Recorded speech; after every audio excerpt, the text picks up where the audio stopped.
সিঁদুর দৌড়ায় মাহফিলের সব মানুষ ভেদ করে আমার প্যান্ডেলের কাছে মঞ্চের কাছে এসে হাজির, চিল্লাইতেছে।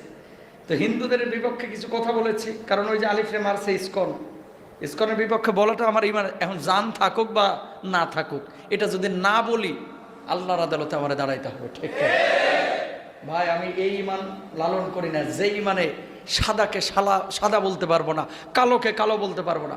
মাহফিলে জ্বালাময়ী বক্তব্য দিলাম, বগুড়া শিবগঞ্জের ঘটনা। ওমা হিন্দু মহিলা দৌড়াইছে, কোনোদিন তো এমন ঘটনা ঘটে নাই। মঞ্চের সামনে এসে চিল্লাইতেছে।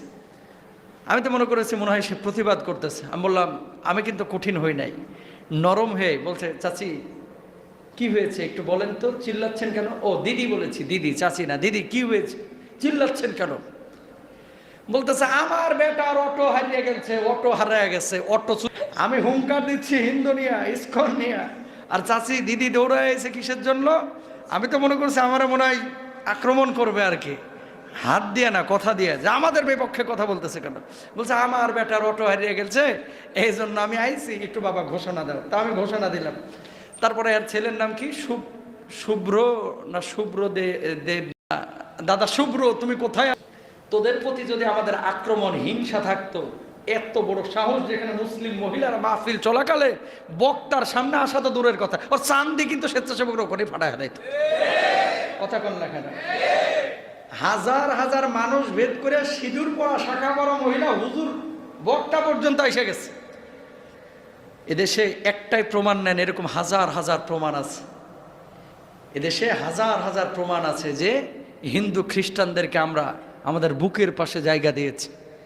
সব হিন্দুকে খারাপ বলতেছি না, উগ্রবাদী ইসকনের সাথে জঙ্গি কানেক্টেড যাদের আছে, এ দেশ থেকে দিল্লি চলে যায়, না হলে এদেশে টিকতে পারবি না। হিন্দুদের জায়গা আছে, জঙ্গিদের জায়গা নাই। খ্রিস্টানের জায়গা আছে, জঙ্গির জায়গা নাই। মুসলমান যদি দু একটা ঘটনার কারণে জঙ্গি তকমা দেওয়া যায়, মুসলমান যদি কোরআনের কিতাব নিয়ে আলোচনা করলে গোপন বৈঠক হিসেবে আখ্যায়িত করা হয়, এদেশের হাজার হাজার ইসকনের কারখানা আছে যেখানে অস্ত্রবাজি হয়, যেখানে জঙ্গিবাদী হয়, যেখানে তাদের ধর্মীয় কিতাব নিয়ে জঙ্গির কলা কৌশল শেখানো হয়। এই সমস্ত ইসকনের আদালতগুলোকে, ইসকনের দরবারগুলোকে, ইসকনের খানকাগুলোকে বাংলার জমিন থেকে মিশিয়ে দিতে হবে, ঠিক কিনা? আমরা চাই এদেশের মধ্যে ভালোভাবে যারা থাকে ওই সমস্ত হিন্দু খ্রিস্টান থাকুক। জঙ্গিবাদী খ্রিস্টান ইহুদি হিন্দুদের জায়গায় বাংলার জমিনে হবে না। এরা এই ধরনের কলা কৌশল করে মুসলমানদেরকে ফুসাইয়া দিয়া আপারে আবার আনতে চায়। কথা কল্লা কেন? আমরা আপাই ভালো আছি, কথা বুঝেন নাই? সূক্ষ্ম ষড়যন্ত্র চলছে, এই ষড়যন্ত্রে পা দেওয়া যাবে। ও মুসলমান, এতদিন ছিল স্বাধীনতার প্রশ্ন, এখন এসেছে ইমানের প্রশ্ন, ঠিক না? অখণ্ড ভারত তারা এই দেশের মধ্যে দেশটাকে আবার নিতে চায়। ওদের আবার বিরোধী দলীয় একজন নেতা কয় চিকিৎসা নিতে আসবি না, আমরা কিন্তু ভিসা দেব না, তোরা গরুর মুখ দিয়ে চিকিৎসা কর, তোকে চিকিৎসা আমার দরকার নাই। কয় আমরা ভিসা দেব না, ভিসা বন্ধ করে দেব। কি হয়েছে? ভিসা বন্ধ কর, তোর কলকাতার মানুষ না খেয়ে মরবো। কলকাতার মানুষকে খারাপ বলতেছি না, কিছু পাগল ছাগল নিয়ে কথা বলতেছে।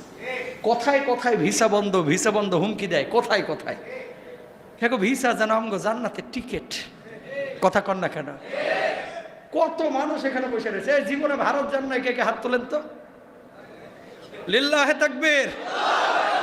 এই ক্যামেরাম্যান দেখা দেখা, ম্যাক্সিমাম মানুষই ভারত যায় নাই। এবার হাতটা নামান, হাতটা তুলেন, আরেকবার তুলেন, ওই যে ভিডিও নিচ্ছে, তুলেন তুলেন, ভালো করে হাত তোলেন। লিল্লাহে তাকবীর, লিল্লাহে তাকবীর।